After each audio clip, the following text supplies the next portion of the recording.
So let's finish off this video section on forces with two big things.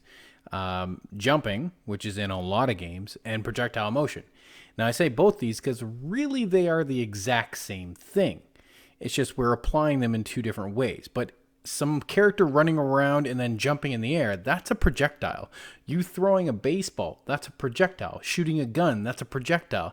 Anything that is flying through the air and is pulled down by gravity is considered a projectile.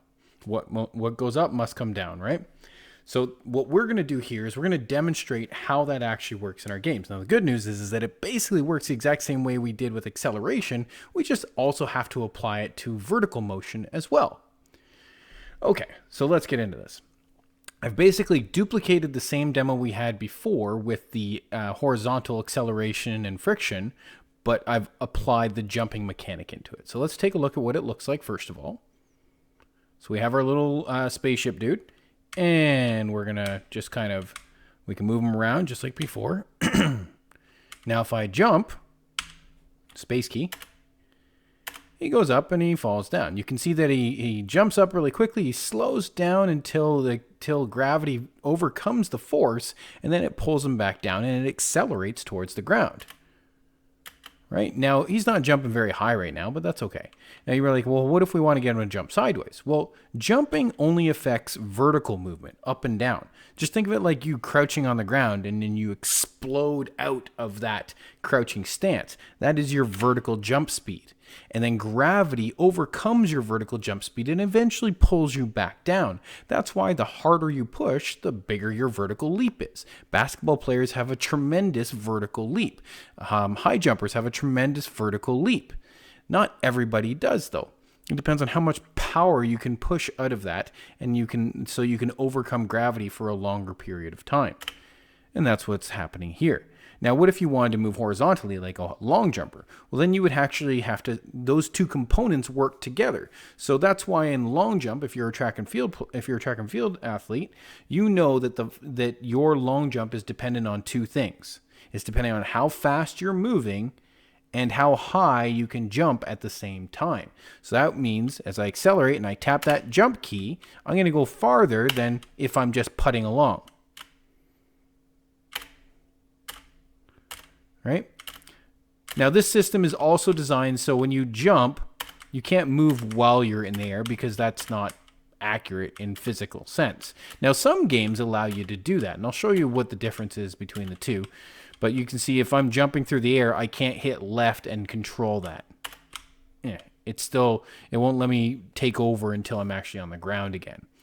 So we actually control all of that kind of thing with a simple Boolean variable called grounded. So let's take a look at the code.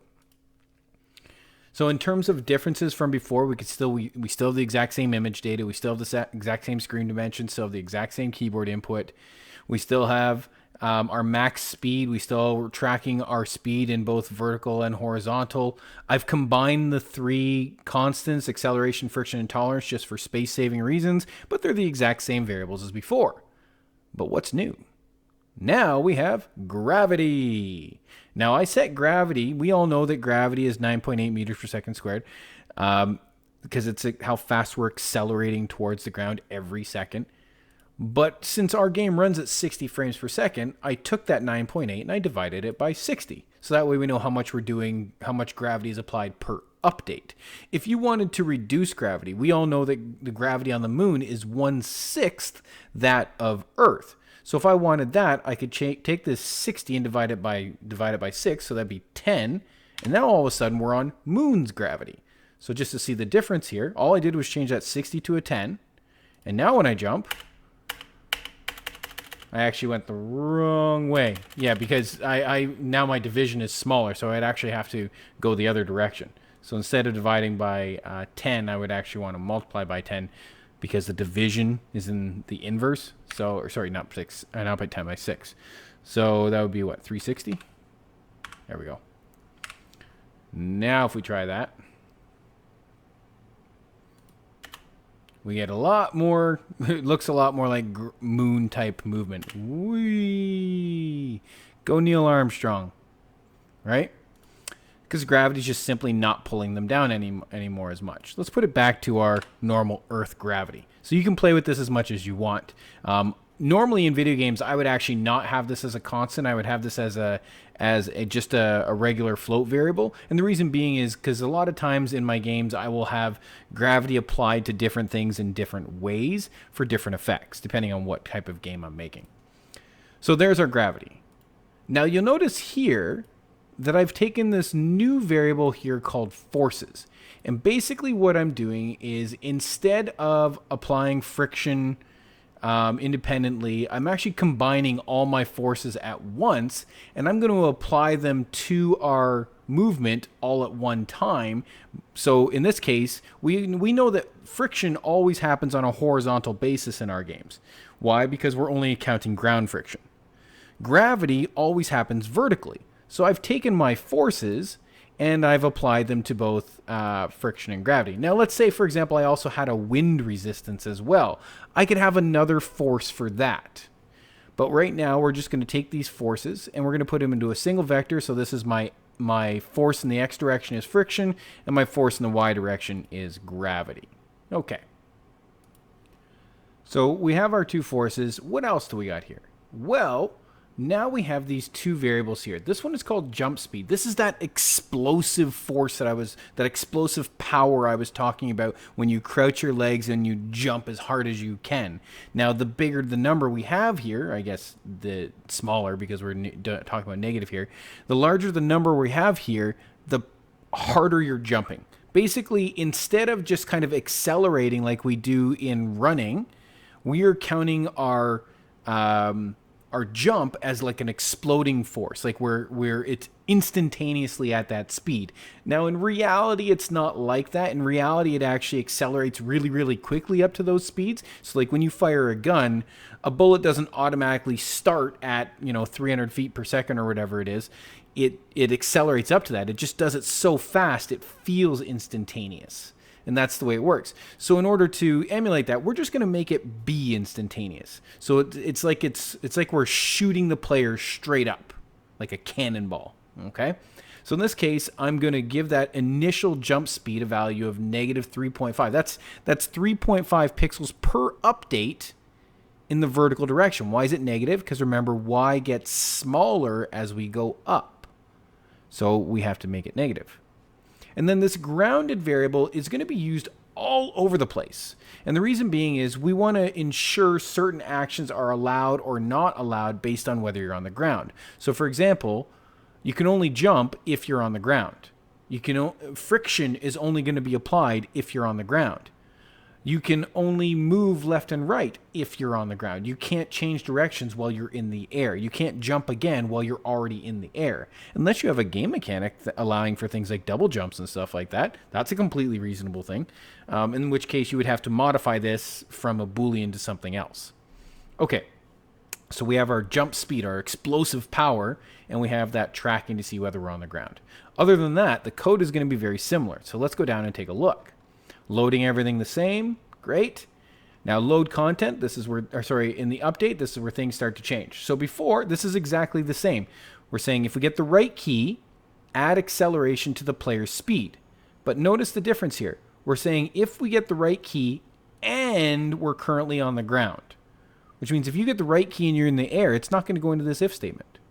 Similarly speaking for the left key, if you get the left key and you're on the ground, subtract acceleration. That's the only change so far. Now, at this point, we had the else case that said, if we're not hitting anything, decelerate, apply friction.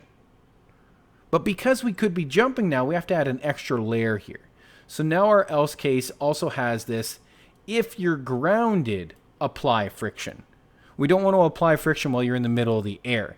If I took this away, then you would slow down while you're jumping. So I'll demonstrate this real quickly just so you can see that.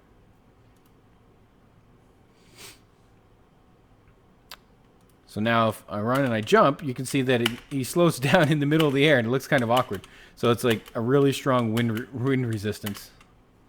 Probably not exactly what you want to do. So we only want to apply friction while we're on the ground. All right. So those are the only changes so far, just checking to see whether you're on the ground for each one of these situations, moving right, moving left, and applying friction. But what about jumping? That's the whole point of this. Great news. That's it. If we get the space key and we're on the ground, just set the player's Y speed automatically to jump speed. That's right. There's no acceleration. There's no speed up. It just means assign it to that jump speed immediately. So, boom, explosive. So, that is how we apply a jump. But that's not the key to gravity. This next line of code is the entire key to gravity. We're going to take the player's Y speed and we're going to apply the Y force, which is gravity, to that Y speed. You notice how this is not in an if statement. It means we're applying gravity every single update, no matter what. Well, think about how that actually works. If you're standing on the ground right now, gravity is occurring. It doesn't stop because you're standing on the ground. Gravity doesn't turn off when you're on the ground. Gravity doesn't turn on when you jump in the air. It is always on. So that's what we want to do. But what stops you from falling through the ground in real life? Well, the ground does. And that's because the ground creates an upward force equivalent to the gravity's downward force. So basically that means you stay stationary exactly where you are. So we need to create that exact same system because we are applying a downward force of gravity every single update. So the way that we're going to do that is using collision. We're going to say, hey, if we collide through the floor, put us back on top of the floor. So gravity is happening all the time. Why would we want to do this? Why would we want to do gravity all the time? Why not just do it while we're jumping? And the reason being is for games that you want to fall off things. Like, for example, you're walking on a platform and you walk off the ledge. You don't want to keep walking. You want them to fall. You want your character to fall off. That can only happen if gravity is always on. So that's how we apply this. Every single update, no matter what, gravity, the Y force is going to be applied to our player speed. You notice that I used the forces.x up here. So that's our friction. So instead of multiplying by friction, I'm multiplying by the X force. Sounds really cool. It sounds like a comic book character. So that is part one of our image that we've been working on. Applying our speed, updating our speed. So here we're updating our X speed if we move left or right or stop moving altogether and we want friction applied. Here we're applying our Y speed. If we get a jump, apply the jump speed. But no matter what, put gravity on, even if we didn't jump. And now we just do the same thing we always did. We update the player's true position based on the X speed and the Y speed. We update the player's draw position based on the true position. And then we do wall collision. Well, what's the difference in wall collision? Well, let's go take a look. Oh, we don't need this anymore. I'll get rid of that. There we go. So what does wall collision do? So, same stuff as before. If we pass the left border, stop the movement, and set the position exactly equal to the left wall. If we pass the right wall, stop horizontal movement, and set the player's position exactly equal to the right wall. So you're right directly beside it. But vertical movement, we have to do a little bit more work now since now we're jumping. If we go above the top of the screen, stop the player's movement, let gravity take over, and set the player's position to be exactly in line with the top of the screen. The bottom of the screen, that means this is where we're actually landing on the ground, or gravity is applied in a regular update where we're just standing there and we accidentally collided through the ground because gravity pulled us through the floor. So when that happens, we want to say, hey, you're on the ground now. So set grounded to true. But we also want to adjust so the player is standing directly on the ground and not intersecting past the ground. So set the player's Y value equal to the height minus their height. And then set the true position and the speed to 0. So that's how we set grounded to true. That's how we land on the ground. If we land past the floor, stop moving. And then finally, if we did not hit the ceiling and we did not land on the ground, that must mean that we're falling in the air. So the player is off the ground at this point. Either they're jumping currently or they're falling off of a platform. So we're going to set grounded to false. So if they hit the top, if they hit the bottom, and in all other situations, they're not on the ground. That is everything. So again, let's run the code. So we can jump, we can run and jump, and all of these things are happening all at once. So let's play with gravity a little, or play with our different speed. We already saw what happened when I reduced gravity. I could jump, and it fell a lot slower. But what if I wanted to fall at the same speed, but I want to be able to jump higher? That means I need to be able to put more vertical force into my jump. So my jump speed needs to increase. Reducing gravity will allow you to go higher, but it still means you're going to fall down slower because gravity's pulling you down at a slower rate. If you want gravity to be consistent, well, just increase this. Let's change this to, like, I don't know, 8.5. This is probably going to hit the ceiling, but let's find out. So now when we jump, it goes quite a bit higher, but you can actually see the character accelerate towards the ground now once gravity overtakes the vertical movement. Okay. And of course we can, make this as much as we want. Boink. And you can see that he hits his head off the floor. Boom. Now, you could make him bounce his head off of the top of the screen if you wanted to. So instead of just setting the Y value to 0, remember how in the last demo we bounced the character off the left wall? You could do something similar with bouncing your head off the top of the screen as well, if I can find that code. So here's the top. So instead of setting the Y speed to 0, we inverse the Y speed. So we multiply it by -1. So we change this to times equals -1. Instead of setting the speed to 0, we're reversing the speed. And now you see him bounce his head off the ceiling. It would be much more funny. Boing. Boing. Goes quite a bit more. Alrighty. So let's backtrack that stuff here so we don't break any of our code.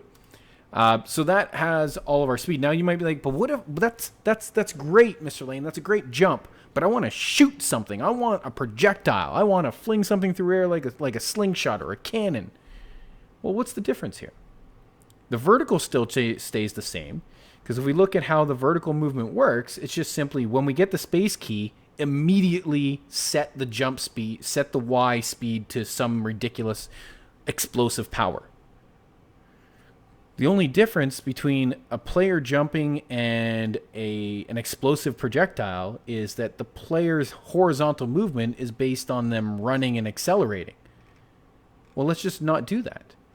Let's just say, hey, when we get the space key, instead of just setting the Y speed, let's also set this X speed. Player speed dot X is equal to, I don't know, let's say they move twice as fast horizontally. So let's say 2 times jump speed. So they're moving horizontally twice as fast as they're moving vertically. Did I still have that value at -20? Yeah, let's change this to, I don't know. Let's change that to the 8. Okay. So what this means is when we get the space key, we're going to jump up at a initial speed of jump speed, and we're going to move horizontally at an initial speed of twice the jump speed. Now, the jump speed is -8.5 pixels per update. But negative is going to send us left when we're talking horizontally. We want to go to the right, so we're going to say -2 times the jump speed. So now when we do this, so I'm not going to accelerate horizontally at all. I'm just going to hit the space key and boom. That's probably too powerful. So let's ease this up a little bit. Let's put it back down to the -3.5 where it originally started. Now when we do it, we get something probably a lot more of what you're expecting when it comes to projectile motion. Okay? Let's go down. Where was that? Where did I put that? Where'd the jump go? Oh, there it is. So all I did was, the difference is I not only did I apply a vertical speed, I also applied an initial horizontal speed. And automatically, because gravity happens and friction happens, everything just works for free as long as we set up those systems to make it do so. Okay? So that is acceleration, that is projectile motion, that is jumping, that's all these forces. What if you also wanted to apply something like wind? Well, that's just a matter of adding more forces on. So let's say, for example, we also wanted to apply some wind force. Well, wind, let's say wind is a horizontal force, and it only applies while you're in the air, right? So we only want to do that if you're not grounded. So if grounded is equal to false, then we're going to apply our wind resistance. So let's say wind is always going in the left direction at a value of, I don't know, let's say negative 1.5 pixels per update. So that means player speed dot x plus equals negative 1.5 pixels per update. So whenever we're jumping through the air, so when ground is false, wind kicks in, is going to move us to the left. Now this has to compete with the other vectors, because remember, the player is accelerating to the right, and then we hit the jump, so its horizontal movement is still pushing it to the right. So if its horizontal movement is greater than 1.5, it's still going to move to the right. It's just going to slow down really quickly. So let's take a look at this. So if I just jump right now, that negative 1.5 immediately blasts me. If I accelerate up before I jump, negative 1.5 seems a bit strong. Let's lower it down. Let's put it down to 0.5. Let's try again. All right, accelerate. It's still pretty strong, but it's weaker. We're going to put it down to 0.1. All right, and there we go. So now it's really inhibiting my jump. So if I just jump straight up, you can see that the wind actually brings me to the right, or to the left. Depending on how fast I'm going, I can overcome it. All right, so that would be wind resistance. So it's just adding more forces. You can add as many forces as you would like. So this is wind resistance. Now, of course, wind resistance we only care about while you're in the air. It's like when you're playing golf, right? All right, we're gonna get rid of that. I will post all these demos for you so you have access to them and you can play with them as much as you would like. That's it for now. Good luck and have fun.